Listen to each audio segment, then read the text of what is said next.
సంక్రాంతి అంటే తప్పనిసరిగా గుర్తొచ్చేది ఏంటంటే భోగి మంటలు వేయడం కన్నా ముందర మా అమ్మగారి చేత్తో తలంటులు. అంటే ఆ పండగ అనగానే గుర్తొచ్చేది ఏంటి అని అంటే, చిన్నప్పుడు అందరూ పిల్లలు ఎక్కువ మంది మా ఇంట్లో, అందుకని అందరినీ లేపి తలంట్లు పోసి అప్పుడు భోగి మంటలు వేయించి కొత్త బట్టలు, అంటే 3 పండగలు ఉన్నాయంటే కనుక 3 పండగలకి కూడా 3 జతలు కొత్త బట్టలు కొనుక్కుంటేనే అది పండగ అన్నట్లుగా, అంటే సందడిగా.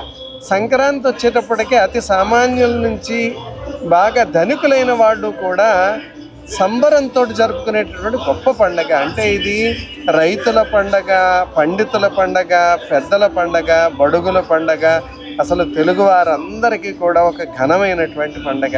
అఖీ మీడియా ప్రేక్షకులందరికీ కూడా మరొక్కసారి సంక్రాంతి పండుగ సందర్భంగా శుభాకాంక్షలు. ఈ అఖీ మీడియా ఛానల్ దిగ్విజయమై కోట్ల మంది వ్యూయర్స్ని తను సొంతం చేసుకోవాలి. మీ నూజిళ్ళ శ్రీనివాస్, ధన్యవాదాలు.